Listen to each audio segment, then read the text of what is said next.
J'ai poussé la porte de l'atelier de réparation de Tony juste après 16h45 ce mardi-là. La cloche a tinté au-dessus de ma tête. Tony Marchetti réparait les articles en cuir de ma famille depuis 15 ans. J'étais là pour récupérer le sac Hermès Bordeaux de Tenson pendant qu'elle était en voyage d'affaires à Seattle. La pluie de printemps avait traversé mon manteau.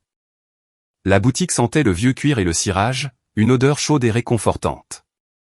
Mais quelque chose m'a glacé sur place. Tony se tenait derrière le comptoir, le visage pâle. Son sourire chaleureux avait disparu. Ses yeux sombres allaient et venaient de la porte à moi, puis à la rue dehors. La sueur perlait sur son front malgré le temps frais. « Tony, ça va ?» ai-je demandé. Il n'a pas répondu. Au lieu de cela, il a attrapé le sac Bordeaux sous le comptoir. Mais il ne me l'a pas tendu. Ses doigts agrippaient le cuir si fort que ses jointures blanchirent. Puis il a contourné le comptoir vers moi, plus vite que je ne l'avais jamais vu bouger. Sa main s'est refermée sur mon poignet. « Juliette, dit-il, la voix basse et tremblante. Tu dois faire sortir Grace et Liam de Fairview ce soir. Ne pose pas de questions. Fais-le, c'est tout. » Mon estomac s'est noué. C'était du désespoir. « Tony, tu me fais peur. Qu'est-ce qui se passe ?» Il a de nouveau jeté un coup d'œil vers la vitrine, vérifiant le trottoir vide. Puis il s'est penché plus près, sa prise se resserrant jusqu'à me faire mal. « Quand je réparais la doublure du sac de ta fille, j'ai trouvé quelque chose de caché dans la couture. » Il a relâché mon poignet et a sorti un petit sac de preuves en plastique. Mes mains ont commencé à trembler avant même que je regarde à l'intérieur. La première chose que j'ai vue était un reçu de virement bancaire. 350 000 $. La signature en bas indiquait S. Ivonov. Je n'avais jamais entendu ce nom auparavant. La deuxième chose m'a serré la gorge. Des photographies. 2 d'entre elles. Grace et Liam jouant dans le jardin l'été dernier. La queue de cheval blonde de Grace attrapant la lumière du soleil. Le sourire édenté de Liam alors qu'il serrait son ours en peluche bleue. Mais quelqu'un avait dessiné des cercles rouges autour de leurs deux visages. Pas des cercles soignés. Pas nets. Ils étaient irréguliers, rageurs, comme si celui qui tenait le marqueur avait appuyé si fort qu'il avait presque déchiré le papier. La rage dans ses traits rouges m'a tordu l'estomac. Les cercles appuyaient sur les visages souriants de mes petits-enfants comme des cibles. Puis j'ai vu le troisième objet, un petit morceau de papier plié, manuscrit à l'encre bleue. Colis prêt. Coordonnées 40.7128 Nord 740 060 Ouest. Livraison jeudi, 22h. Coude. La pièce a basculé. C'était à la fin. La façon dont la queue revenait en arrière, s'inclinant légèrement vers la gauche. J'avais vu cette signature un millier de fois sur des cartes d'anniversaire, sur des autorisations scolaires, sur notre calendrier familial. C'était l'écriture de Tenson, l'écriture de ma fille, sur une note qui appelait Grace et Liam, colis. Je ne pouvais plus respirer. Le sac de preuves m'a glissé des doigts et Tony l'a rattrapé. « Juliette, dit-il, la voix brisée. J'ai une fille aussi, Sophia. Elle a 8 ans, le même âge que Grace. Quand j'ai vu ses photos avec ses marques, ses yeux se sont embués. J'ai pensé, et si quelqu'un savait que Sophia était en danger et ne disait rien, je ne pouvais pas rester silencieux. » Il a posé le sac sur le comptoir entre nous. « Je suis dans ce métier depuis 30 ans. J'ai réparé des sacs pour des maires, des juges, des criminels. J'ai trouvé de l'argent, des lettres d'amour, de la drogue, mais je n'avais jamais trouvé le mal jusqu'à aujourd'hui. » J'ai regardé à nouveau l'écriture. Le thé familier de Tenson. Les coordonnées, les cercles rouges dessinés avec une telle violence. C'est de la traite d'êtres humains, a chuchoté Tony. C'est quelqu'un qui marque des enfants pour les vendre. Je me suis agrippé au comptoir pour ne pas m'effondrer.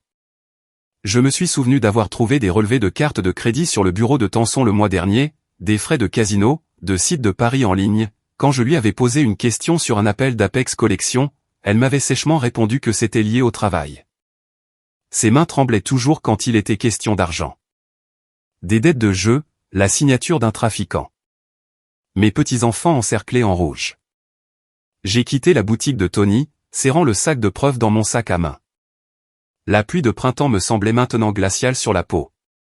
Ces cercles rouges me hantaient, mais c'était l'écriture de Tanson qui me terrifiait le plus, car cela signifiait que ce n'était pas quelque chose qui lui était fait. C'était quelque chose qu'elle avait fait.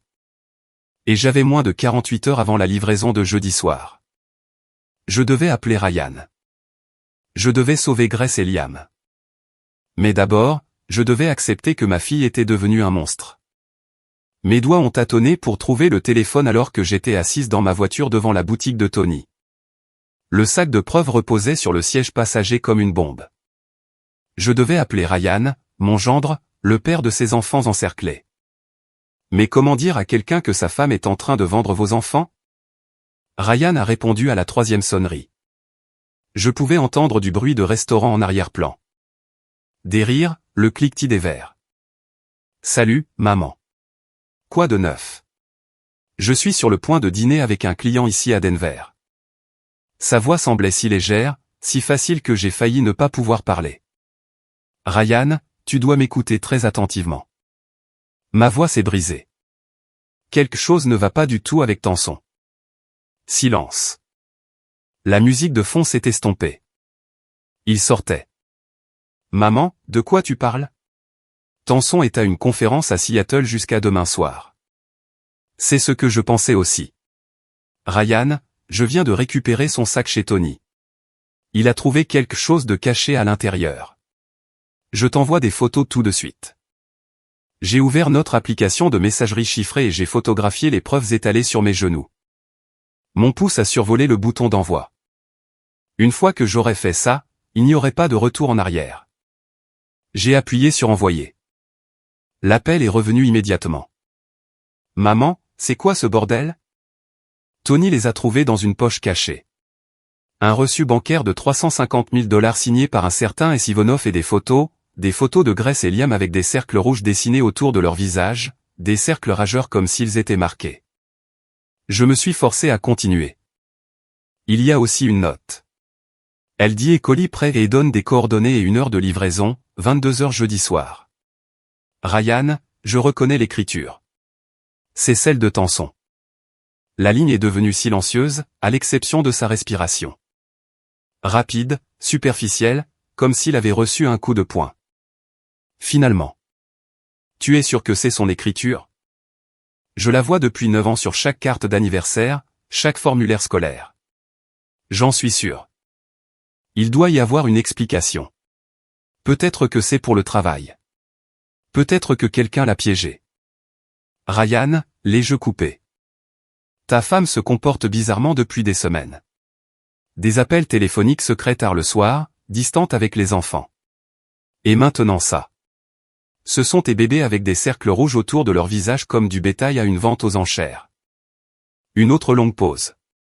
Quand il a reparlé, sa voix était creuse. Je suis à Denver depuis 6 jours. Elle a dit que la conférence de Seattle avait été ajoutée à la dernière minute vendredi. La prise de conscience l'a frappé. Je pouvais l'entendre dans sa brusque inspiration. Maman, et si elle n'était pas du tout à Seattle? Et si elle avait menti sur tout? La note dit, livraison jeudi à 22 h. Nous sommes mardi. Nous avons moins de 48 heures, a terminé Ryan. J'ai entendu des bruits de clavier à travers le téléphone. Je vérifie les vols maintenant. Il y a un vol de nuit qui part de Denver à 21 h 45 ce soir. Il arrive à Fairview à 2 h 15 demain matin. Je le réserve. Un moment de doute m'a saisi. Ryan, et si on se trompait? Et s'il y avait une explication que nous ne voyons pas? Sa réponse est revenue, rapide et tranchante. Regarde encore cette photo. Regarde les visages de mes enfants avec ces cercles. Dis-moi qu'il y a une explication innocente. J'ai sorti les photographies. Le sourire de Grace, les yeux brillants de Liam et ces cercles rouges irréguliers qui traversaient leur innocence. Il n'y avait pas d'explication, seulement le mal. Non, ai-je chuchoté. Il n'y en a pas. Maman, je veux que tu rentres chez toi. Agis normalement. Si Tanson appelle, dis-lui que tu as pris le sac et que tu l'as accroché dans son placard. Fais-lui croire que tout est normal. Nous avons besoin de temps avant qu'elle sache que nous avons trouvé les preuves. La voix de Ryan est devenue plus basse, plus froide que je ne l'avais jamais entendue. Je pense que la femme que j'ai épousée prépare quelque chose avec ce S. Ivonov.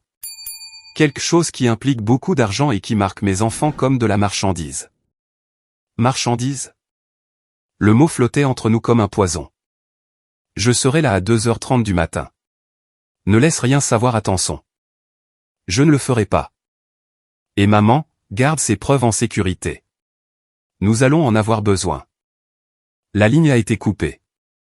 Je suis restée assise là alors que l'obscurité s'installait sur Fairview, le sac de preuves lourd sur mes genoux.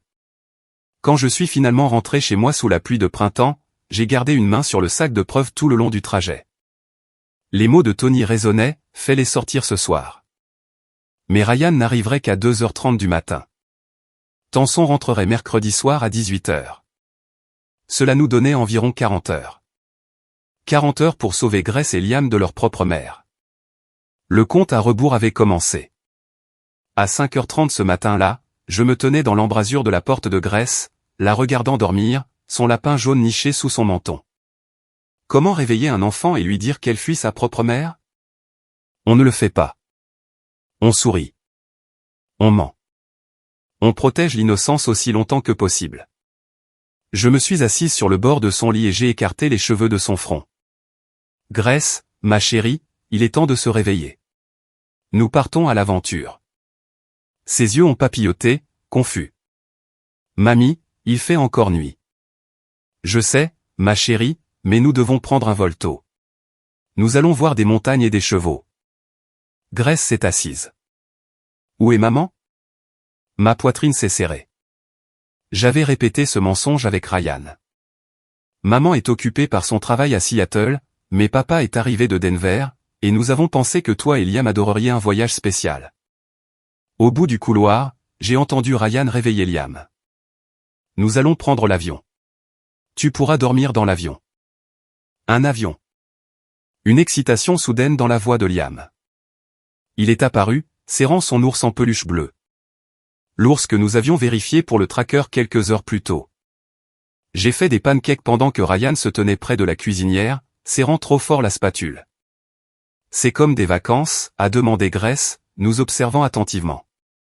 Exactement comme des vacances, a dit Ryan, sa voix trop enjouée. Grace l'a étudié. Papa, tes yeux sont rouges.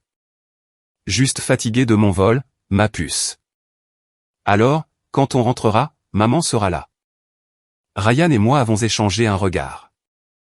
On verra ça plus tard, Grace, ai-je dit doucement. Le taxi est arrivé à 6h15. Liam a remarqué les valises. Ça fait beaucoup de bagages pour des vacances. On pourrait rester un moment, a dit Ryan. Une aventure d'une semaine entière. Une semaine. La voix de Grace s'est élevée. Mais j'ai l'école et mon cours de dessin jeudi. La première fissure dans la façade. Ryan s'est agenouillé à sa hauteur. Grace, parfois les adultes doivent prendre des décisions rapides pour vous garder en sécurité. C'est l'une de ces fois. Tu me fais confiance? Grace a hoché la tête lentement.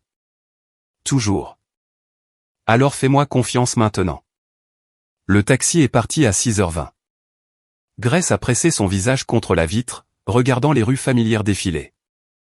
Ma chambre va me manquer, dit-elle doucement. Ma gorge s'est nouée. Elle ne la reverrait peut-être jamais. À l'aéroport, Ryan a enregistré des billets aller simples. À la sécurité, l'agent de la TSA a souri à Liam. Joli ours. Comment s'appelle-t-il? Capitaine Courage. Il me protège des méchants. Si seulement il savait à quel point c'était vrai. Grace a pris le siège près de la fenêtre. Liam entre Ryan et moi, entourés, protégés. Liam s'est endormi avant le décollage. Grace a regardé par la fenêtre pendant que l'avion roulait. Quand l'avion a quitté le sol, j'ai regardé Fairview disparaître en dessous. À mi-chemin du vol, Grace s'est détournée de la fenêtre. Mamie, quand on rentrera, est-ce que tout sera différent?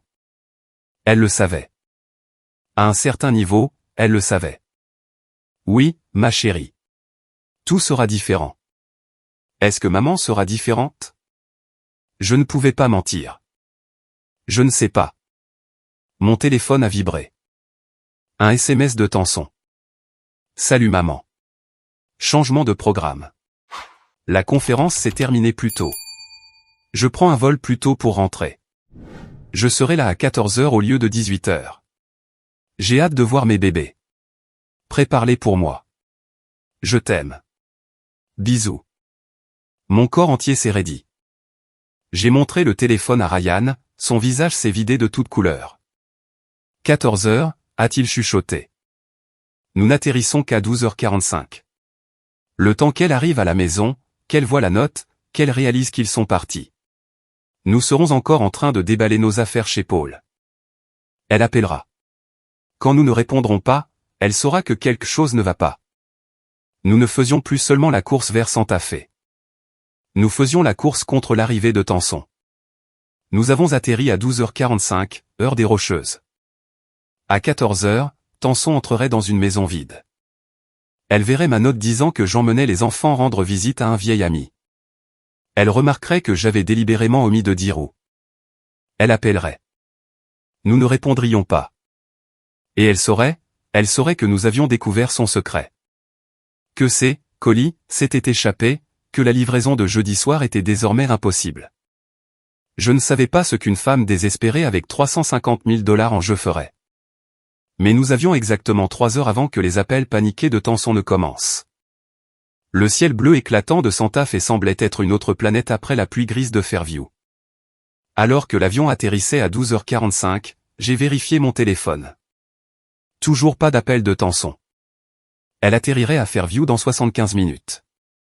75 minutes avant qu'elle n'entre dans une maison vide et ne réalise que ses colis avaient disparu. Paul Henderson se tenait à l'arrivée avec une pancarte faite à la main, « Famille Archer ». Nous nous connaissions depuis 40 ans, depuis nos jours dans la marine. Il nous a reconnus, et son visage buriné s'est illuminé d'un sourire, puis s'est assombri en voyant nos expressions. « Juliette, vous êtes en sécurité maintenant. » Paul s'est agenouillé à la hauteur de Grace. « Tu dois être Grace. Et toi, Liam? Je parie que tu aimes les chevaux. » Les yeux de Liam se sont agrandis. « Vous avez des chevaux. » 3. Tu pourras les rencontrer plus tard. Le premier vrai sourire que j'avais vu de la part des enfants de toute la matinée. Dans le camion de Paul, Ryan vérifiait constamment son téléphone. La maison en adobe de Paul était située dans les contreforts, entourée de genévriers et d'un ciel infini. Linda nous a accueillis à la porte. « J'ai fait des biscuits », a-t-elle simplement dit. Linda a emmené Grace et Liam à la cuisine.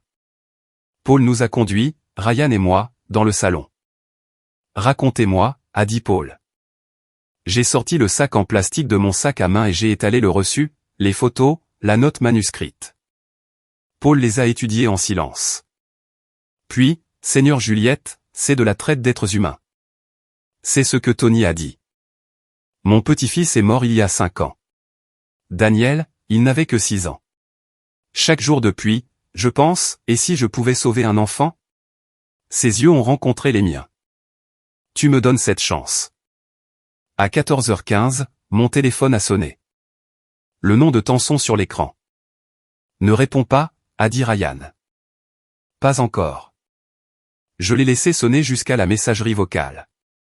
Quelques secondes plus tard, le téléphone de Ryan a sonné. Il a répondu et a discrètement activé le haut-parleur. La voix de Tanson, « Ryan, où sont les enfants? Je suis chez ta mère. C'est vide. » Ryan, d'un calme inquiétant. Salut, maman a emmené Grace et Liam en voyage pour rendre visite à Paul Henderson à Santa Fe. Elle pensait que les enfants avaient besoin d'une pause. Pourquoi personne ne me l'a dit? C'était à la dernière minute. Tu étais débordé avec ta conférence. On ne voulait pas te déranger. La voix de Tanson s'est tendue. Ryan, ça me semble bizarre. Pourquoi ta mère emmènerait-elle mes enfants sans me le demander? Nos enfants, Tanson. Et elle t'a laissé une note. Une note vague. Pas de nom, pas de lieu. Maman les a emmenés hors de l'état. Ils avaient besoin de prendre l'air. Je te donnerai des nouvelles plus tard. Long silence. Quand est-ce qu'ils reviennent? Dimanche. Juste une semaine. Je veux leur parler. Ils font probablement la sieste. Longue journée de voyage. Maman t'appellera ce soir. Promets-moi qu'ils vont bien. Je te le promets. Techniquement vrai. L'appel s'est terminé. Les mains de Ryan tremblaient. Ça nous a acheté 12 heures. Elle s'attend à un appel ce soir.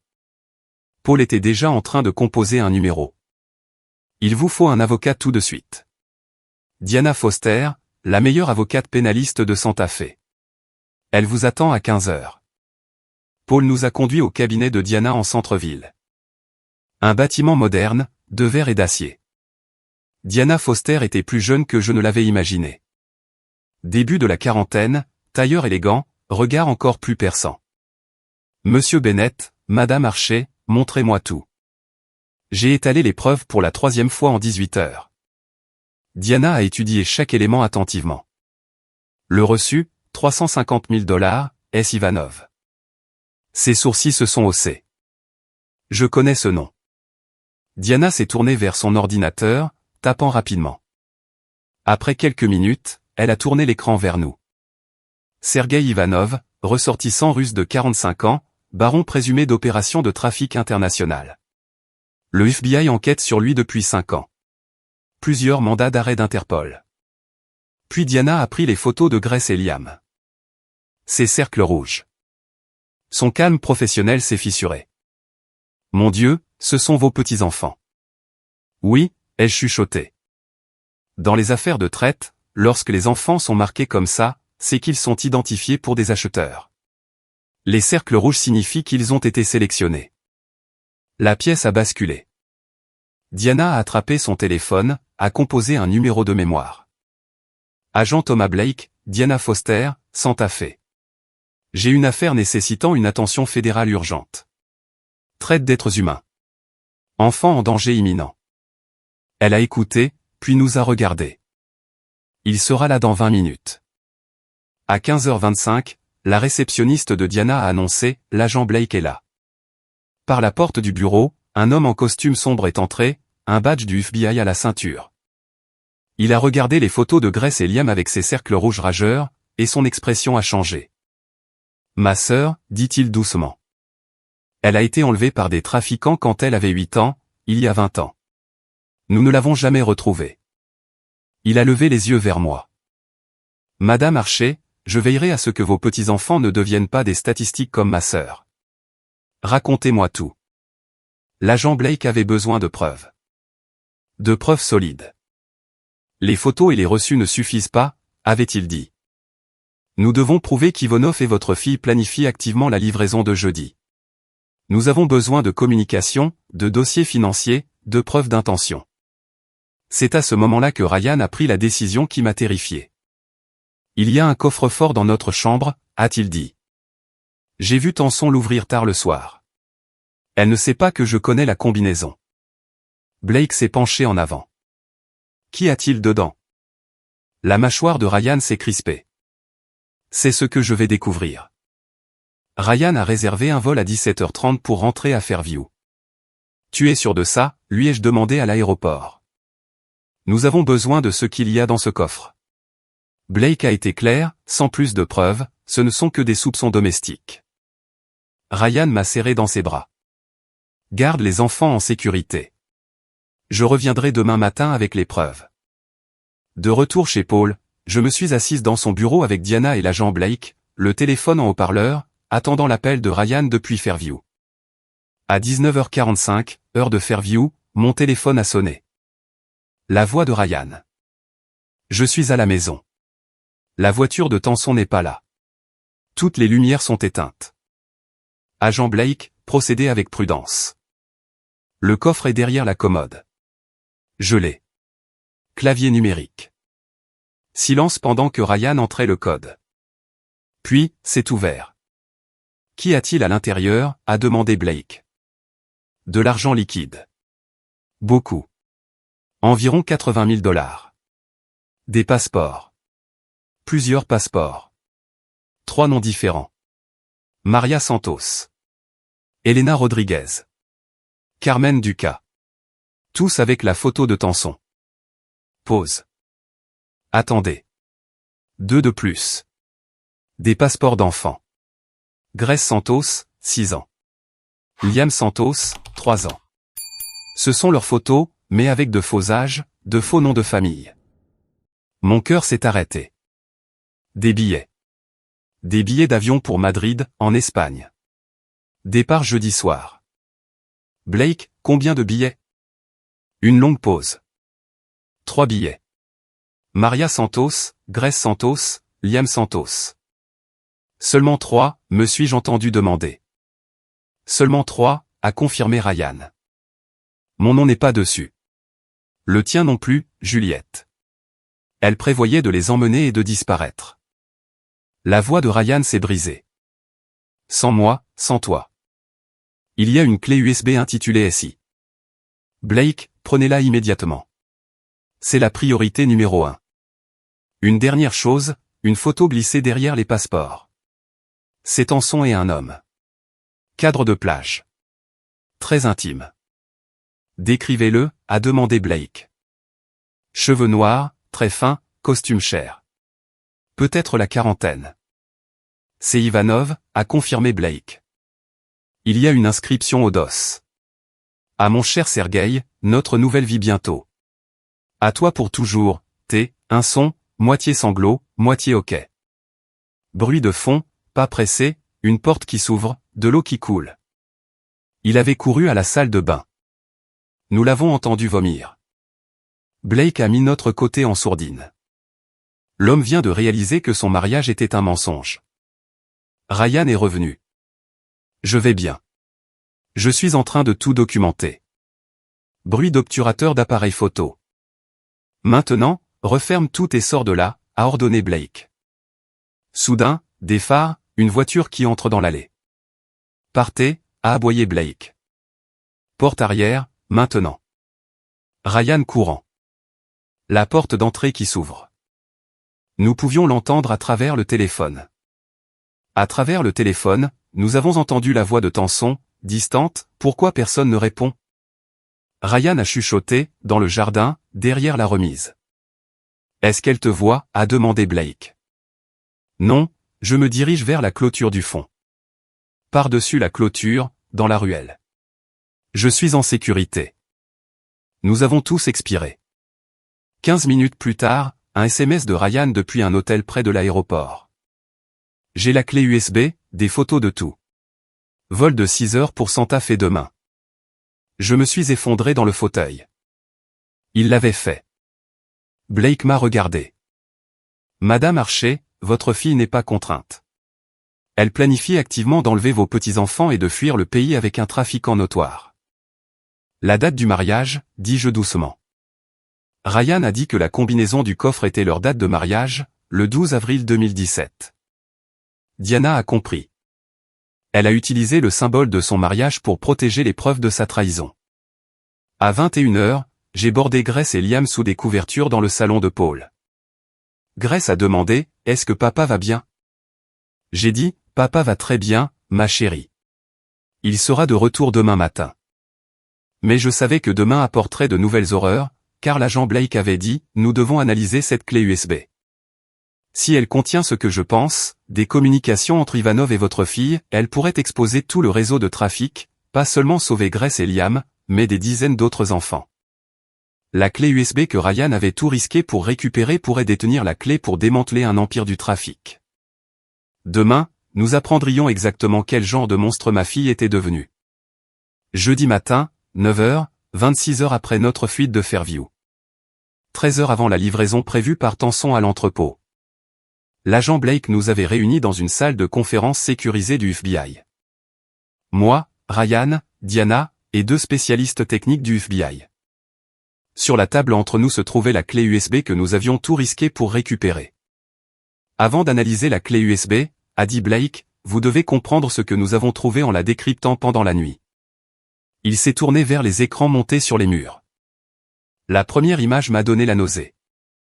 Un tableur, des centaines de lignes, chaque ligne un enfant.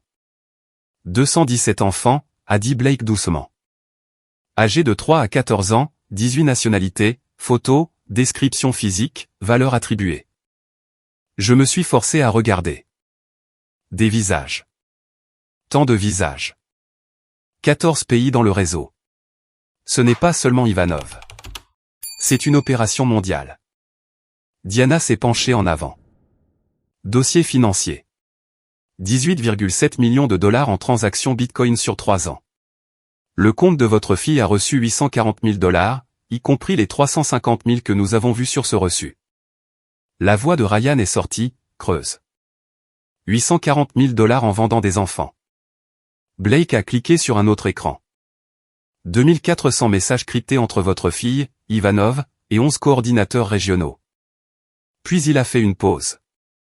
Madame Archer, cette prochaine partie, il n'y a pas de moyen facile de vous montrer ça. L'écran s'est rempli d'une miniature vidéo. Tenson et Sergueï Ivanov sur une plage, s'embrassant. Plusieurs vidéos. Des messages intimes. Ce n'était pas un arrangement commercial. Votre fille et Ivanov sont amants. Blake a cliqué une dernière fois. Une entrée de base de données. Colis 227 et 228. Âge 7 et 4. Nationalité américaine. Valeur 200 000 dollars au total. Livraison jeudi 17 avril, 22 heures. Grace et Liam, listés comme de l'inventaire, évalués comme du bétail. Blake a sorti son téléphone, m'a montré une photo. Une petite fille, peut-être 8 ans, avec des cheveux noirs bouclés. Ma sœur Rebecca, il y a 20 ans, elle a été enlevée dans un parc à Portland. Nous ne l'avons jamais retrouvée. Chaque enfant que je sauve, j'imagine que je ramène Rebecca à la maison. À ce moment-là, une jeune femme est entrée. L'agent Sarah Mitchell, spécialiste technique du FBI. Un juge fédéral a approuvé la mise sur écoute à 8 heures ce matin, a dit Blake. Nous sommes maintenant légalement autorisés à surveiller toutes les communications sur le téléphone de Tenson Bennett. Sarah a connecté son ordinateur portable aux écrans de la salle de conférence. Une carte est apparue. Un point rouge pulsait à Fairview. C'est la position actuelle de Tenson. Un café sur la 3e rue. 16h11, heure des Rocheuses. Sarah a soudain dit, appel sortant. Elle appelle via une application de messagerie cryptée. L'écran affichait, appel SI. Sergueï Ivanov. Le son a crépité à travers les haut-parleurs de la salle de conférence. La voix de Tenson, tendue. Sergueï, nous avons un problème. Les enfants sont partis. Ma mère les a emmenés à Santa Fe. Une voix d'homme, froide, avec un accent russe. Tu penses qu'ils savent? Je ne sais pas. Comment le pourraient-ils? Tu penses qu'ils sont au courant de la livraison? Ce soir, c'est la livraison. Les acheteurs sont en position à l'entrepôt. Ils ont payé un acompte de 350 000 dollars. Si nous ne livrons pas ce soir, ils viendront nous chercher. Je ne peux pas livrer ce que je n'ai pas. Mes enfants sont à 800 miles d'ici. Mes enfants, elle les appelait encore ainsi, même en les vendant. Trouve-les. Retrouve-les. L'entrepôt, autoroute 40, 22 heures précises. Et après, on va toujours à Madrid. Oui, une nouvelle vie comme nous l'avions prévu, mais seulement si tu livres ce soir. Je les trouverai. Je te le promets. L'appel s'est terminé. Nous étions assis dans un silence stupéfait. Blake a parlé le premier. Nous la tenons. Confession enregistrée de complot de trafic. Sarah a affiché une carte. Emplacement de l'entrepôt. Zone industrielle de l'autoroute 40. Complexe d'usines abandonnées. Blake s'est levé. Nous laissons la rencontre avoir lieu. Des équipes du SWAT encerclent l'entrepôt. Enregistre tout. Puis nous les arrêtons tous. Ivanov, votre fille, les acheteurs. La voix de Ryan est sortie, vide. Elle a appelé Grace et Liam la marchandise. Je lui ai tenu la main, nous tremblions tous les deux. Blake a vérifié sa montre. 11 heures avant la rencontre à l'entrepôt. Grace et Liam restent chez Paul sous protection du FBI. À midi, j'étais assise à regarder l'écran montrant l'emplacement de Tenson, toujours au café, cherchant toujours sa marchandise manquante. Dans 11 heures, dans un entrepôt sur l'autoroute 40, le FBI démantèlerait un empire du trafic où ma famille serait prise entre deux feux. À 14 heures, je suis retourné seul au bureau du FBI. Ryan est resté avec Grace et Liam chez Paul. Liam réclamait son père, mais j'avais besoin de comprendre toute l'étendue de ce que ma fille était devenue. L'agent Blake m'a accueilli à la porte de la salle technique sécurisée. Dernière chance de faire demi-tour, dit-il doucement. Une fois que vous aurez vu ces choses, vous ne les oublierez jamais. J'ai pensé au visage de Grace encerclé de rouge. J'ai besoin de savoir, ai-je dit. La pièce était petite, sans fenêtre, insonorisée, un ordinateur, un grand écran. Sarah Mitchell était assise au clavier, Blake debout derrière elle. Diana est venue avec moi. Vous ne devriez pas voir ça seule, avait-elle insisté. Madame Archer, nous avons cassé le cryptage de la clé USB. Elle est organisée en 3 dossiers. Sarah a ouvert le premier dossier. Inventaire. L'écran s'est rempli de miniatures vidéo. 12 petits carrés. Ce sont des fichiers vidéo. Chacun montre un enfant différent. Ma gorge s'est nouée. Montrez-moi un. Un garçon est apparu à l'écran, peut-être 6 ans, debout contre un mur blanc. Une voix hors champ. L'accent de Sergueï. Retourne-toi. Dis ton nom. Le garçon, effrayé. Michael. Quel âge? 6 ans. La vidéo s'est terminée. C'est une cassette d'audition, ai-je chuchoté. Blake a hoché la tête. Les 12 vidéos suivent le même format. Âge de 3 à 10 ans. Est-ce que Grace et Liam sont dans ces vidéos? Sarah, non. Ils n'avaient pas encore atteint ce stade. Sarah a fermé les vidéos, a ouvert un dossier de documents. Communication. Échange de mails entre S. Ivanov et T. Bennett, commençant il y a 18 mois. 18 mois. C'est la durée de la liaison et du trafic. Sarah a lu à haute voix, Sergueï, j'ai 2 nouvelles cibles. Fille de 7 ans, garçon de 4 ans. Excellente santé. Je peux les livrer en avril. Prix premium. Les mots de ma fille. Réponse d'Ivanov, prix premium confirmé. Total 350 000 $. Âge parfait pour nos clients russes. Procéder à l'acquisition.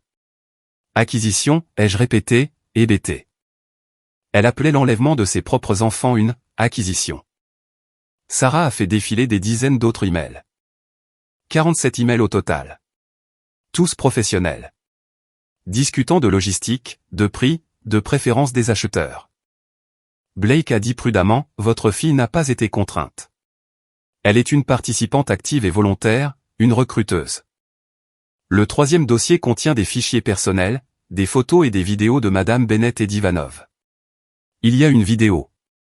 Elle contient une conversation sur vos petits-enfants. Mes mains se sont crispées sur les accoudoirs. J'ai besoin de la voir. L'écran montrait une chambre à coucher, décor européen. Tenson et Sergueï au lit, chuchotant ensemble. Horodatage, il y a 6 mois. La voix de Tenson, parle-moi encore de Madrid. Sergueï, 3 chambres près du parc du Retiro. Nouveau nom, nouvelle vie. Pas de Ryan, pas de responsabilité. Tenson Harry. Une fois que nous aurons livré ces 2 derniers colis, c'est fini, n'est-ce pas? Sergueï, oui, les acheteurs russes paient le triple pour des enfants américains. Après ça, nous prenons notre retraite, riche. La voix de Tenson a changé, plus sombre. Je n'arrive pas à croire que je fais ça avec mes propres enfants, mais honnêtement, ils ont toujours été ceux de Ryan, jamais vraiment les miens. Je n'ai jamais voulu être mère. Ma main est montée pour couvrir ma bouche. Sergueï, tu seras une mère merveilleuse pour nos enfants. De vrais enfants, pas ces fardeaux. Tenson, encore 2 jours, et nous serons libres. Ryan ne saura jamais que sa précieuse femme prévoyait de les vendre depuis le début. Mon Dieu, il est si stupide. Rire. La vidéo s'est terminée. Je ne pouvais pas bouger. Je ne pouvais pas parler. Fardeau, elle les a appelés, Fardeau. Diana pleurait à côté de moi. Est-ce que Ryan est au courant de cette vidéo? Pas encore, a dit Blake. Nous voulions que vous décidiez. Il a besoin de savoir. Il mérite la vérité. J'ai composé le numéro de Ryan. Il a répondu immédiatement. Ryan, j'ai besoin que tu viennes au bureau du FBI. La clé USB. Il y a quelque chose que tu dois voir. Quand Ryan est arrivé, nous avons joué la vidéo de la chambre. Quand Tanson a appelé les enfants des « fardeaux », ses yeux se sont fermés. Quand elle l'a traité de « stupide », sa mâchoire s'est crispée. Quand la vidéo s'est terminée, il est resté silencieux. Puis il est sorti dans le couloir. Je l'ai suivi. Je l'ai trouvé en train de glisser pour s'asseoir par terre. Je me suis assise à côté de lui.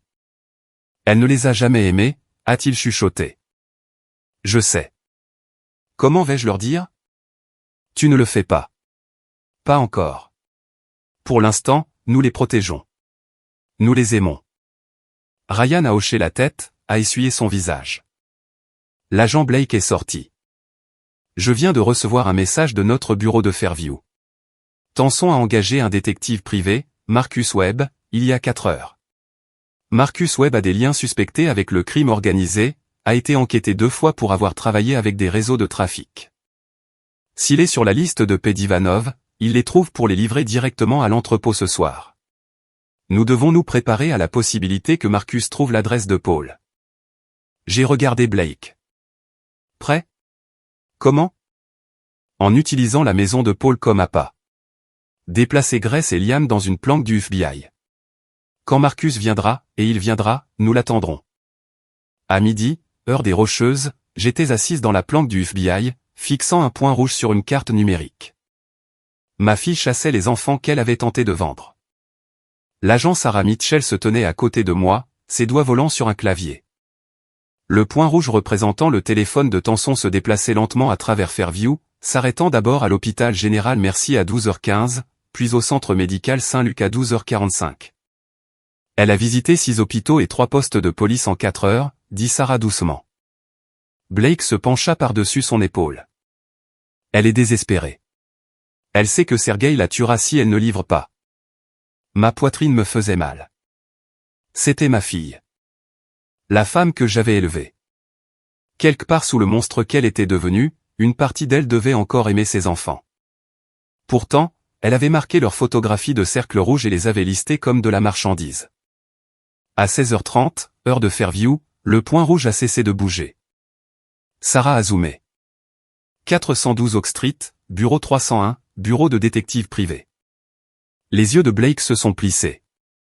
Marcus Webb, 42 ans, détective agréé, anciennement sous enquête du bureau pour des liens avec le crime organisé. Sarah a affiché une vidéo de surveillance du hall de l'immeuble. J'ai regardé Tanson passer les portes vitrées, les épaules affaissées, le visage pâle d'épuisement. Elle a monté les escaliers et a frappé à une porte marquée 301. Un homme mince aux tempes grisonnantes a ouvert. Marcus Webb. J'ai vu Tanson lui tendre une épaisse enveloppe.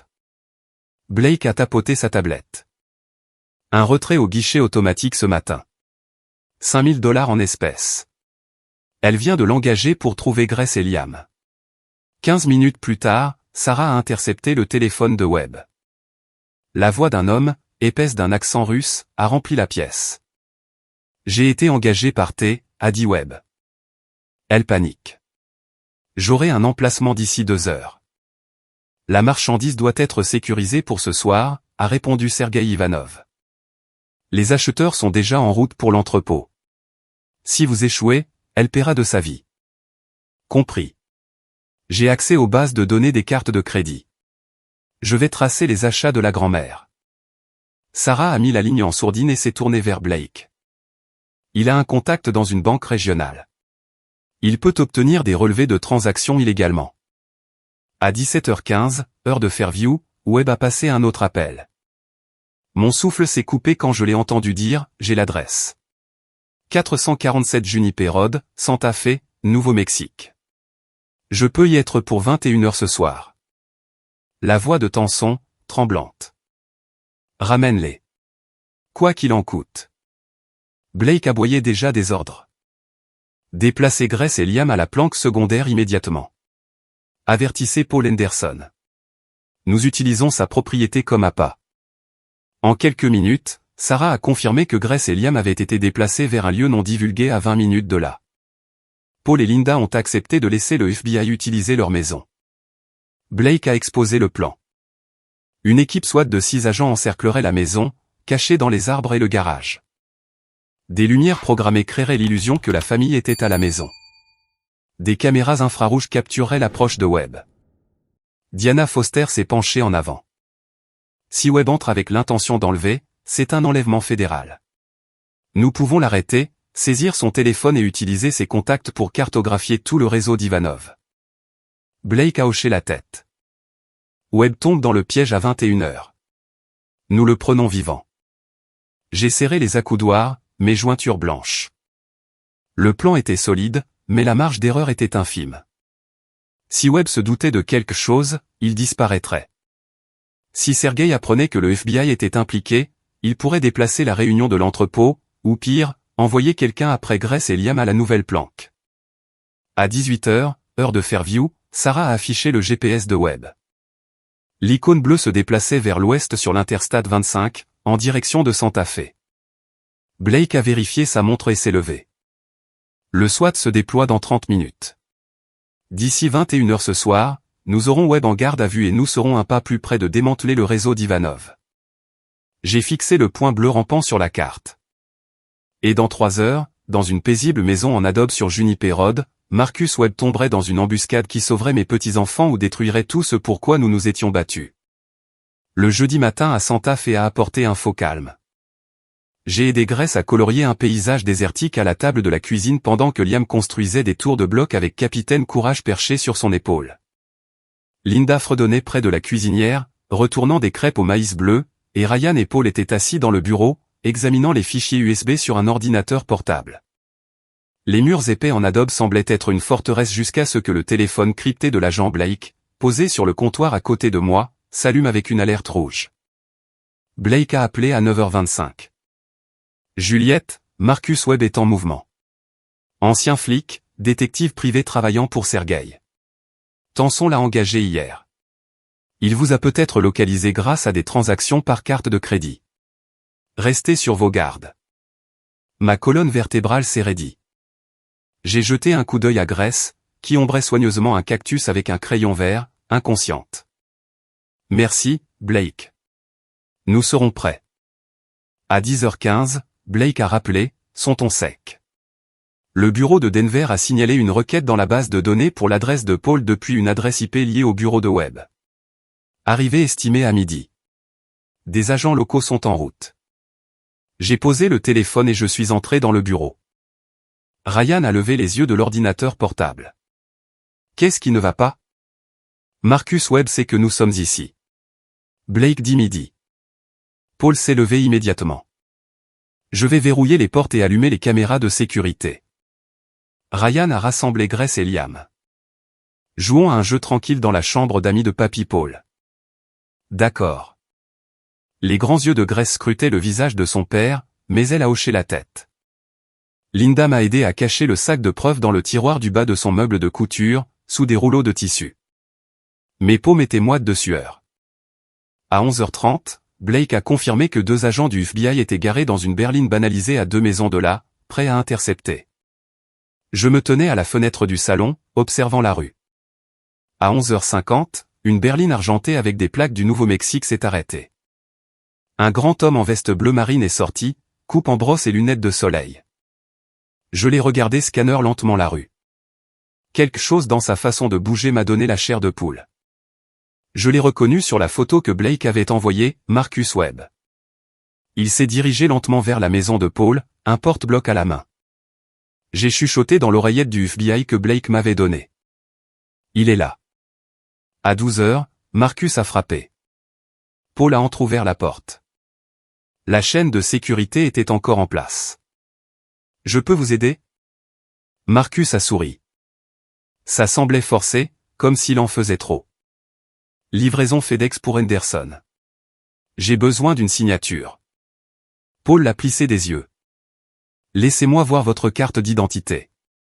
Marcus a sorti une carte en plastique avec un logo FedEx flou. Paul a gagné du temps. Ça ne me semble pas correct. Laissez-moi appeler le bureau principal. J'ai vu le sourire de Marcus disparaître. Sa main s'est dirigée vers la poche de sa veste. Je l'ai vu grâce à la caméra de sécurité sur la tablette de Paul. Un frisson m'a parcouru le dos. À 12h10, 2 SUV noirs ont bloqué la rue. 4 agents du FBI en gilet tactique ont sauté dehors. Arme au poing. FBI, les mains en l'air. J'ai vu Marcus se retourner et essayer de courir. Un agent l'a plaqué sur la pelouse. Mon cœur battait la chamade contre mes côtes alors que je regardais par la fenêtre. Grace est sortie en courant de la pièce du fond. Mamie, qu'est-ce qui se passe? Ryan a essayé de la retenir, mais elle avait déjà vu l'homme se faire menotter sur l'herbe. Je me suis agenouillé et j'ai serré mes bras autour d'elle. C'est juste un homme qui s'est perdu. Ma chérie, tu es en sécurité. Ma voix tremblait, mais je l'ai forcé à être stable. L'agent a fouillé Marcus et a trouvé un tracker GPS, un téléphone prépayé avec un SMS à Sergueï, enfant au 1127, Camino Real, Santa Fe, visuel confirmé. En attente d'instruction, un kit de crochetage professionnel et un Glock 19 chargé, caché dans sa veste. Un agent a communiqué par radio. Sujet en garde à vue. Preuve sécurisée. À 12h30, Blake a appelé. Marcus est l'homme de Sergueï à l'intérieur. Si nous ne l'avions pas arrêté, vos petits-enfants auraient disparu ce soir. Son téléphone montre qu'il a envoyé à Sergueï votre adresse exacte il y a 11 minutes. Sergueï n'a pas encore répondu, mais il sait où vous êtes. Nous vous déplaçons immédiatement dans une planque fédérale. N'emportez que l'essentiel. Les agents arrivent dans 20 minutes. J'ai regardé Grace serrant son lapin jaune, Liam jouant avec Capitaine Courage, Ryan se tenant tendu près de la fenêtre. Paul et Linda nettoyant en silence. On nous avait trouvés. Mais même en tenant Grace près de moi, les derniers mots de l'agent Blake résonnaient dans mon esprit. Sergueï sait où vous êtes. Nous comptions désormais en heures, pas en jours. Jeudi soir, l'agent Blake avait mis sur pied une force opérationnelle conjointe. L'entrepôt de l'autoroute 40 n'était pas seulement un point de livraison. C'était le centre névralgique de toute l'opération de Sergueï Ivanov. J'étais assise dans une pièce sécurisée de la planque fédérale, un téléphone crypté sur la table devant moi. Ryan était assis à côté de moi, sa main serrant la mienne. À 18h, Blake a appelé, « Juliette, nous allons faire une descente à l'entrepôt ce soir. » Le téléphone de Marcus nous a donné la dernière pièce. Sergueï et Tanson seront tous les deux là pour la remise à 22h. Je veux que vous soyez en ligne pour l'entendre en direct. Ma respiration est devenue courte et rapide. Ryan a serré ma main.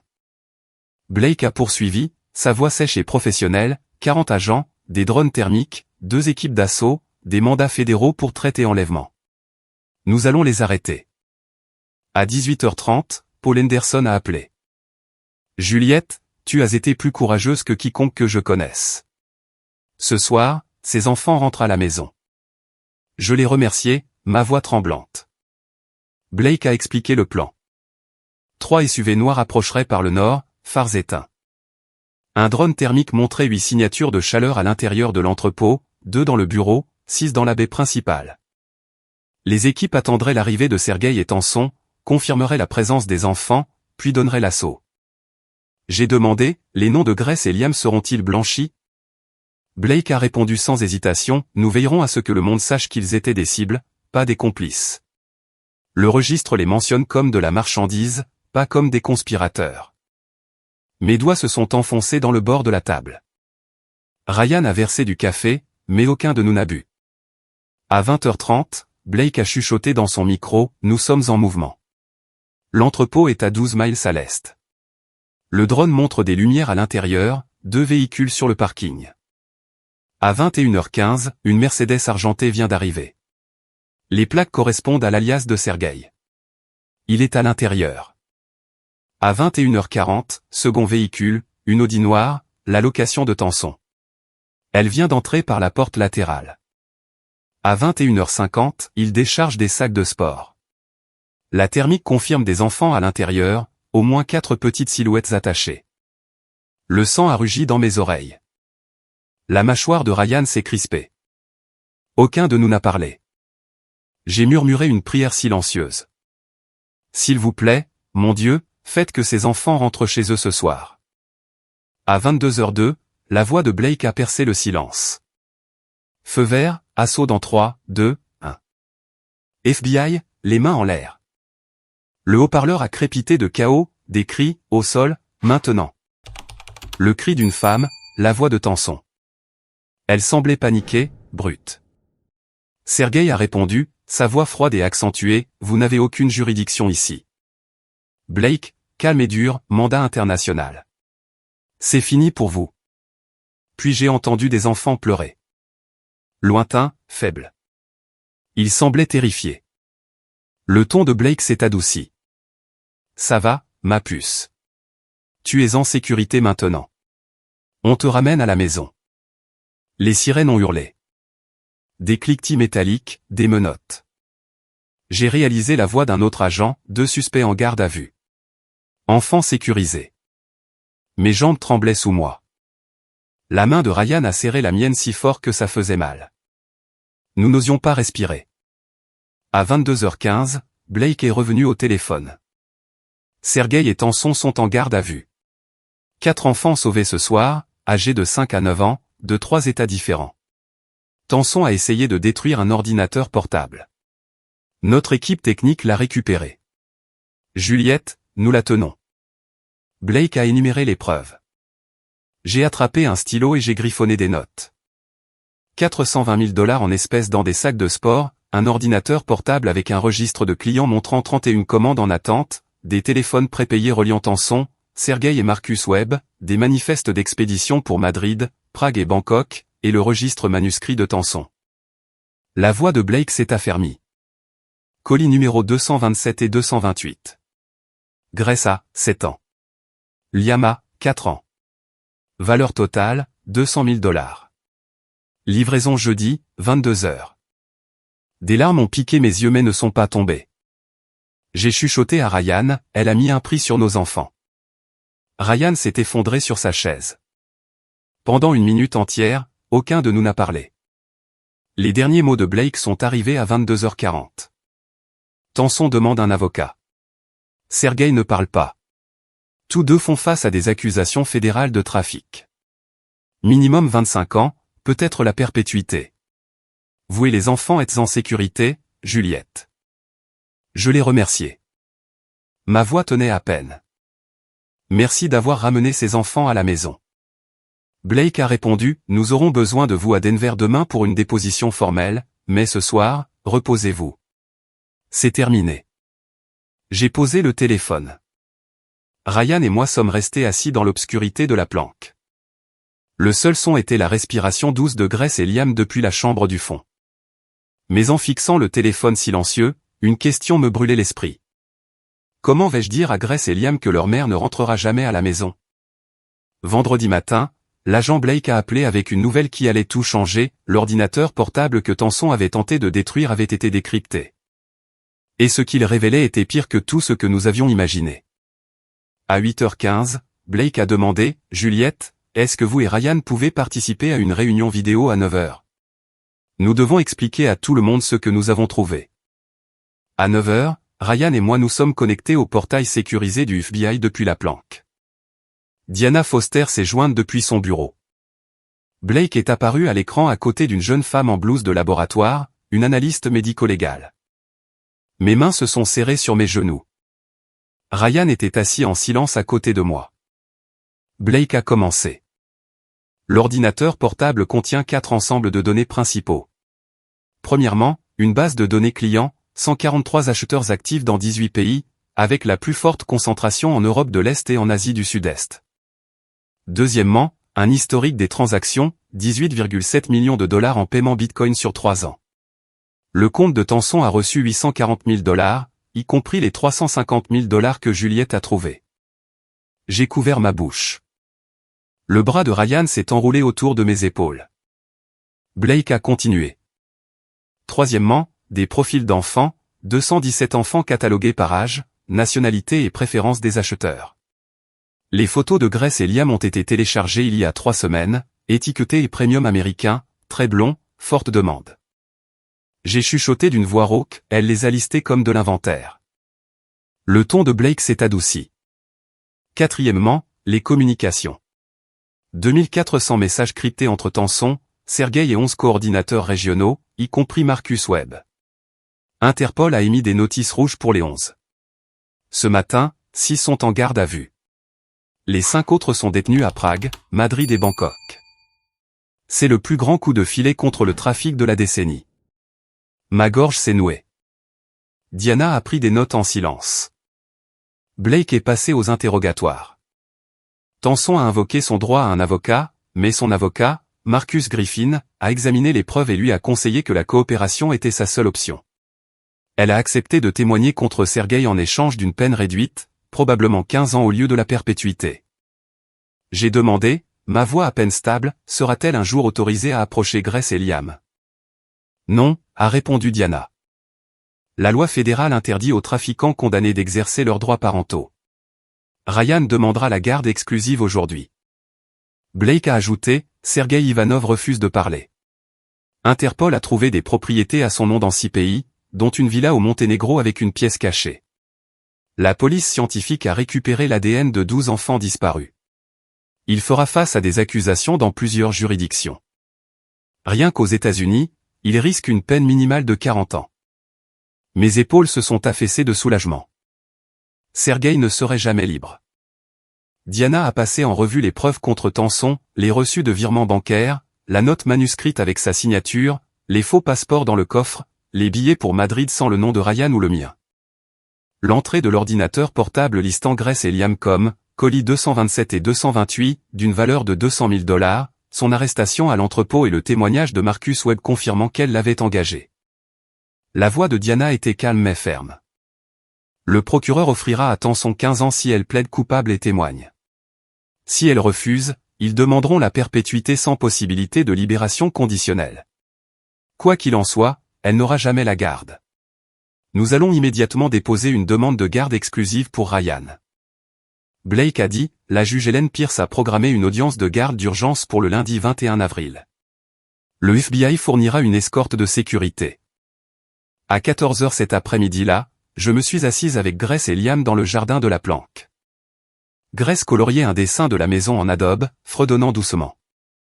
Liam serrait Capitaine Courage et poursuivait un lézard sur le porche en riant.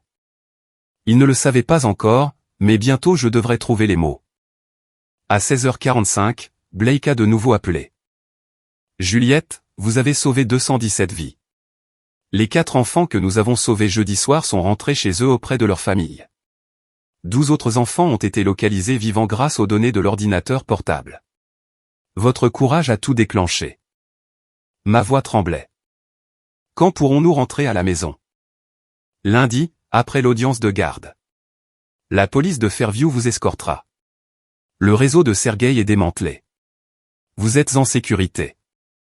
Une douleur creuse s'est installée dans ma poitrine. En sécurité? Oui. Mais le plus difficile restait à venir. Ryan se tenait près de la fenêtre, regardant les enfants. Il s'est tourné vers moi. Nous devons leur dire avant l'audience. Diana a dit lundi matin, avant de partir pour le tribunal. J'ai hoché la tête. Mais en regardant Liam rire et poursuivre un lézard sur le porche, je savais que la conversation la plus difficile de ma vie m'attendait encore. Comment expliquer que sa mère a choisi l'argent plutôt que lui?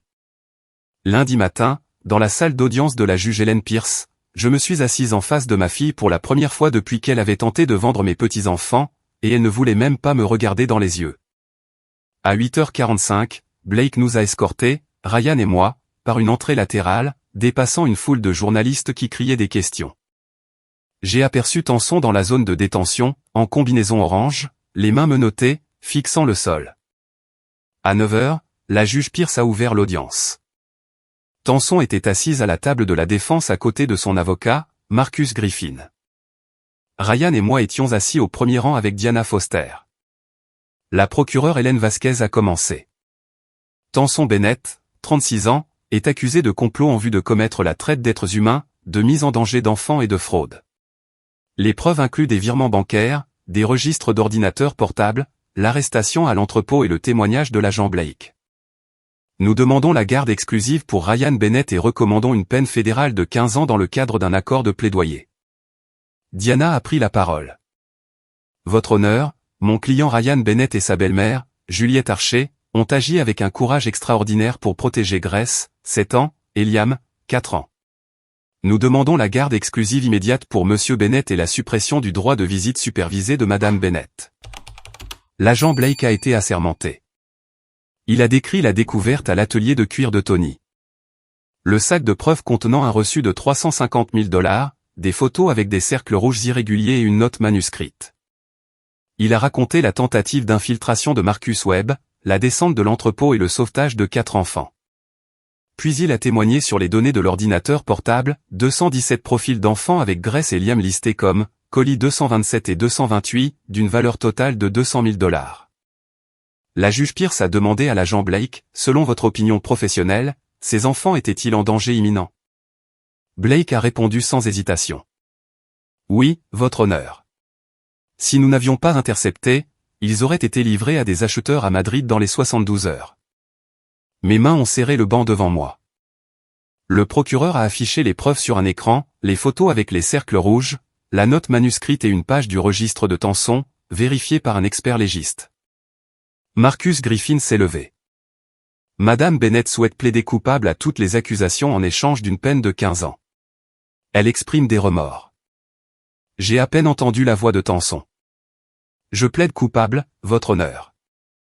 La juge Pierce a demandé, Madame Bennett, comprenez-vous qu'en plaidant coupable, vous renoncez à votre droit à un procès? Oui, votre honneur. La juge Pierce s'est tournée vers moi. Madame Archer, souhaitez-vous faire une déclaration avant que je ne révèle ce que Juliette a dit à sa fille dans cette salle d'audience? Des mots qui allaient tout changer. J'ai besoin de savoir, sur une échelle de 1 à 10, à quel point êtes-vous curieux de savoir ce qui va se passer ensuite? Laissez votre numéro dans les commentaires pour que je sache que vous êtes toujours avec moi. Et juste un avertissement, l'histoire à venir mélange quelques éléments fictifs à des fins éducatives. Si ce n'est pas votre préférence, n'hésitez pas à faire une pause ici et à choisir autre chose. Je me suis levé. Ma voix tremblait mais est restée ferme. Votre honneur. J'ai élevé Tanson. Je l'ai aimé. Je n'aurais jamais imaginé qu'elle puisse regarder ses propres enfants et voir des signes de dollars. Grace me demande chaque soir quand sa mère va rentrer. Je ne sais pas comment lui dire la vérité, que sa mère a choisi un homme et l'argent plutôt qu'elle et son frère. Ces cercles rouges. J'ai pointé l'écran. C'est ainsi que ma fille voyait mes petits-enfants. Pas Grace et Liam. De la marchandise. Tanson a levé les yeux. Des larmes coulaient sur son visage. Ses lèvres bougeaient silencieusement. Je suis désolé. Je me suis détourné. Ryan s'est levé. Sa mâchoire était serrée, sa voix stable et claire. J'ai épousé Tanson il y a 9 ans. Je pensais la connaître, mais la femme qui a écrit cette note est une étrangère. J'élèverai Grace et Liam pour qu'ils connaissent la gentillesse, l'honnêteté et le courage. Tout ce que leur mère a abandonné. Je demande à la cour de m'accorder la garde exclusive et de veiller à ce que mes enfants n'aient plus jamais à la voir. À 11 heures, la juge Pierce a rendu sa décision. La garde légale et physique complète est accordée à Ryan Bennett, avec effet immédiat. Les droits de visite de Tanson Bennett sont supprimés. Madame Bennett, vous êtes condamnée à 15 ans de prison fédérale, suivi de 10 ans de probation supervisée. Vous paierez 200 000 $ de dédommagement à un fonds de soutien aux enfants victimes. Vous n'aurez aucun contact avec Grace ou Liam Bennett pendant ou après votre incarcération. Ce tribunal estime que vous représentez un danger évident pour vos enfants. Les marshals ont conduit Tanson vers une porte latérale. Elle s'est retournée et a chuchoté, dites-leur que je les aime. J'ai répondu doucement mais fermement, l'amour, c'est la protection. Tu les as vendus. Le marteau est tombé. Tanson a disparu par la porte. J'ai expiré pour la première fois en 6 jours. Ryan m'a pris la main. À l'extérieur du palais de justice, les journalistes criaient des questions. Blake les a repoussés. Ryan et moi sommes montés dans le véhicule d'escorte du FBI. Ryan a serré ma main. Maintenant, nous rentrons à la maison et nous disons aux enfants que leur mère ne reviendra pas. Tu m'aideras à trouver les bons mots? Je n'avais pas encore la réponse, mais je savais que nous la trouverions ensemble. Mardi après-midi, nous sommes retournés à Fairview sous un ciel bleu comme une promesse. Mais la partie la plus difficile du voyage nous attendait encore à la maison. Ryan serrait fermement le volant alors que nous nous dirigions vers le sud sur l'Interstate 25. Grace coloriait sur la banquette arrière. Liam dormait avec Capitaine Courage niché sous son bras. Je répétais les mots dans ma tête, cherchant un moyen d'expliquer l'inexplicable. À 16h45, nous nous sommes garés dans mon allée. Les enfants ont couru à l'intérieur, excités de revoir leur chambre après 6 jours d'absence. Grace a serré son lapin jaune soleil dans ses bras. Liam a demandé, « Est-ce que maman est déjà rentrée ?» Ryan et moi avons échangé un regard. « Asseyons-nous, ma puce, ai-je dit. Papa et moi devons te parler, à toi et à Grace. » À 17h, nous étions assis ensemble sur le canapé du salon. Grace et Liam étaient assis entre nous. Ryan a commencé doucement. « Grace, Liam, papa et mamie doivent vous parler de maman. » Grace a levé les yeux. « Maman est encore au travail ?» J'ai lissé ses cheveux. « Ma chérie, maman a fait de très mauvais choix. Elle a fait du mal à des gens, et elle allait vous faire du mal à toi et à Liam aussi. » Le visage de Grace s'est plissé de confusion. « Nous faire du mal ? Comment ?» La voix de Ryan est restée stable. « Maman allait vous emmener très loin de papa et mamie, dans un endroit où nous ne pourrions pas vous trouver. Mais mamie l'en a empêché. » Liam a gémi. « Je veux maman. » Je l'ai serré contre moi. « Je sais, mon bébé, mais maman doit partir pour très, très longtemps. C'est un juge qui a décidé ça. Papa et moi prendrons soin de vous. » Grace est restée silencieuse un moment. Puis elle a demandé doucement, « Est-ce que maman est en prison ?» Ryan a hoché la tête lentement. « Oui, ma chérie. »« Est-ce que maman a fait quelque chose de vraiment mal ?»« Oui, » a dit Ryan. « Elle l'a fait. » Liam a enfoui son visage dans mon épaule et a pleuré. Grace est restée immobile, ses petites mains jointes sur ses genoux. À 17h45, Grace s'est levée et est allée dans sa chambre. Elle est revenue avec un dessin qu'elle avait fait au crayon. 3 personnages, Ryan, moi et Liam, se tenaient la main sous un soleil éclatant. Il n'y avait pas de 4e personnage. Elle me l'a tendu. C'est notre famille maintenant. Mon cœur s'est brisé et guéri en même temps. Ryan a étudié le dessin, la mâchoire serrée, puis a serré la main de Grace sans parler. À 18h30, Liam m'a demandé de lui lire une histoire. J'ai choisi « Max et les Maxi-Monstres ». Liam s'est accroché à Capitaine Courage et a chuchoté « Quand je serai grand, est-ce que maman reviendra ?» Je me suis agenouillé près du lit et j'ai choisi mes mots avec soin. Peut-être qu'un jour tu comprendras pourquoi elle ne peut pas. Mais papa et moi serons toujours là. Liam s'est endormi en pleurant. J'ai bordé la couverture autour de lui et j'ai laissé la veilleuse allumée. À 19h, Ryan était avec moi dans la cuisine. Je vends la maison, trop de souvenirs. On trouvera un nouvel endroit, juste nous 4. J'ai hoché la tête. Tu peux rester ici aussi longtemps que tu en as besoin. Il m'a serré l'épaule. Merci, maman, pour tout. À 19h30, Tony Marchetti est passé avec un sac à main réparé pour une voisine. Il m'a serré dans ses bras. Tu as sauvé ses enfants. Je suis fier de toi. Je n'aurais pas pu le faire sans toi, ai-je dit. À 20h, Paul a appelé. Comment vont les enfants ? Grace est silencieuse. Liam s'est endormi en pleurant. Mais ils sont en sécurité, et c'est tout ce qui compte. La voix de Paul était chaleureuse. Tu es une héroïne, Juliette. J'ai secoué la tête même s'il ne pouvait pas me voir. Je suis juste une grand-mère qui aime ses petits-enfants. À 20h15, j'ai bordé Grace. Alors que je lissais la couverture, elle m'a regardé. Mamie, est-ce que tu es en colère contre maman ? J'ai fait une pause. Je suis triste pour maman. Elle a perdu la chose la plus précieuse au monde, toi et Liam. Mais je ne suis plus en colère. Je suis juste reconnaissante que vous soyez là. Grace a hoché la tête lentement.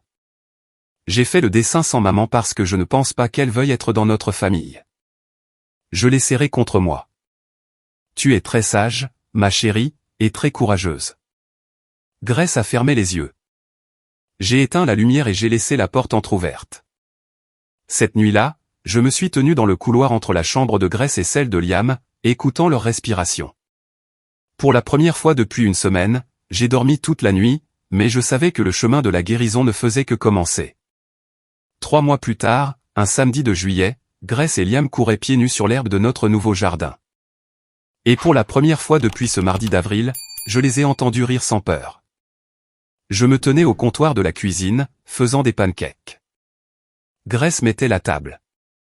Liam arrangeait ses jouets dinosaures en une ligne soignée sur le sol du salon. Ryan sirotait un café et parcourait son téléphone. Un titre a attiré son attention. Le procès d'Ivonov prévu pour août. Il a posé le téléphone et m'a souri. Nous n'avions pas besoin d'en parler. À 11 heures, les enfants ont couru dehors. Grace poursuivait des papillons dans l'herbe. Liam creusait dans le bac à sable que Ryan avait construit la semaine précédente. Je me suis assise sur le porche avec un verre de thé glacé et je les ai regardés jouer. Il y a 3 mois, j'avais tenu la veste d'un étranger et trouvé la preuve que ma fille voulait vendre mes petits-enfants. Je n'ai pas dormi pendant 6 nuits. J'ai pris des décisions que je n'aurais jamais imaginé devoir prendre. Et maintenant, nous sommes là. Grace qui rit, Liam qui construit des châteaux, Ryan qui planifie la sortie aux eaux du week-end prochain. Ce n'est pas la vie que nous avions. C'est mieux, parce que c'est honnête. À midi, le facteur a livré une lettre de la division des services aux victimes du FBI. Chère Madame Archer, grâce à vos actions, 47 des 217 enfants identifiés dans le réseau d'Ivanov ont été rendus en toute sécurité à leur famille. 12 autres sont sous protection. Votre courage a changé leur vie. J'ai scotché la lettre sur le réfrigérateur. À 13 heures, Tony, Paul et Linda sont arrivés pour le barbecue. Tony a apporté ses fameuses saucisses italiennes. Linda a apporté des barres au citron. Grace a couru pour serrer Paul dans ses bras. Liam a montré son bac à sable. À 14 heures, l'agent Blake est passé. Il avait de bonnes nouvelles. L'avocat de Sergueï Ivanov lui avait conseillé de plaider coupable. Il risquait un minimum de 42 ans de prison fédérale. Blake m'a remis une lettre de recommandation officielle du FBI. J'ai secoué la tête. Je n'avais pas besoin de reconnaissance. J'avais juste besoin que mes petits-enfants soient en sécurité. Blake a souri. Vous avez les deux. À 15 heures, les adultes étaient assis sur le porche pendant que les enfants jouaient. Paul a demandé à Grace des nouvelles de l'école. Elle commencerait le semestre d'automne dans quelques semaines. Grace a levé les yeux, le visage sérieux. Je veux devenir policière quand je serai grande, pour pouvoir aider les enfants comme l'agent Blake l'a fait. Mes yeux se sont embués. Je n'ai rien dit. Il n'y avait rien à ajouter. À 16 heures, Liam est monté sur mes genoux. Mamie, est-ce que maman viendra à mon anniversaire? J'ai répondu honnêtement mais doucement. Non, mon chéri, mais papa et moi serons toujours là. Liam a hoché la tête et est reparti jouer. À 17h30, les invités sont partis. Ryan a nettoyé le grill. Je me suis assise sur la balançoire du porche avec Grace et Liam. Grace s'est appuyée contre moi. C'est la meilleure maison du monde. Liam a souri. On peut avoir des s'mores? Ryan a ri. Demain, mon grand. À 18h, j'ai bordé les enfants dans leur nouveau lit. Grace a serré son lapin jaune soleil. Liam s'est accroché à Capitaine Courage. J'ai embrassé leur front et j'ai chuchoté, vous êtes en sécurité. Vous êtes aimés. Vous êtes à moi. À 18h30, je me suis assise avec Ryan sur le porche. Nous avons regardé les lucioles danser dans le jardin. Ryan a demandé doucement, tu penses que les enfants iront bien? J'ai hoché la tête. Ils le sont déjà, et nous aussi. J'ai levé les yeux vers les étoiles. J'ai pensé aux 47 enfants qui étaient rentrés chez eux, aux 12 qui se remettaient encore, aux 217 que je n'oublierai jamais. Je n'ai pas prié à voix haute. J'ai juste offert un remerciement silencieux à celui qui avait veillé sur nous ce mardi d'avril. Et à ce moment-là, avec les lucioles qui dansaient et mes petits-enfants endormis en toute sécurité dans leur lit, je savais que c'était la vie pour laquelle nous nous étions battus, et c'était suffisant. Si vous êtes restés avec moi à travers chaque rebondissement de ce voyage, je veux partager quelque chose d'important avec vous. Quand j'ai trouvé ces preuves dans la boutique de Tony, j'ai fait face à un choix qui a tout changé. Me détourner ou protéger mes petits-enfants. Dieu m'a donné un courage que je ne savais pas posséder, et j'ai agi. Mais avec le recul, je vois clairement mes erreurs. J'ai manqué les signes avant-coureurs pendant des mois. La discrétion de Tanson, son argent inexpliqué, la façon dont elle évitait les réunions de famille, tout était là, et je l'ai ignoré parce que je ne voulais pas croire que ma propre fille pouvait devenir un monstre. Ne soyez pas comme moi. N'attendez pas que la crise soit à votre porte. Ces histoires de drames familiaux nous apprennent que l'intuition est importante. Quand quelque chose ne va pas dans votre famille, les histoires de drames enquêtent. Posez les questions difficiles. Trop d'histoires de grand-mère se terminent en tragédie parce que quelqu'un est resté silencieux. J'ai écouté d'innombrables histoires de grand-mère où l'hésitation a coûté des vies. Où les histoires de drames familiaux ont dégénéré parce que personne ne voulait s'ingérer. J'ai eu de la chance, Grace et Liam sont en sécurité. Mais la chance n'est pas une stratégie. Ma conviction, l'amour exige l'action. L'amour protège, férocement, pose des questions inconfortables et appelle à l'aide à minuit si nécessaire. C'est le cœur de toutes les histoires de grand-mère significatives. Nous ne sommes pas seulement témoins, nous intervenons. Si cette histoire vous a ému, laissez un commentaire partageant vos pensées ou votre propre expérience. Abonnez-vous à cette chaîne pour ne jamais manquer les histoires qui défient et inspirent. Et s'il vous plaît, appuyez sur ce bouton de partage. Quelqu'un dans votre vie pourrait avoir besoin d'entendre la leçon de Juliette aujourd'hui. Merci de m'avoir accompagné tout au long de ce voyage.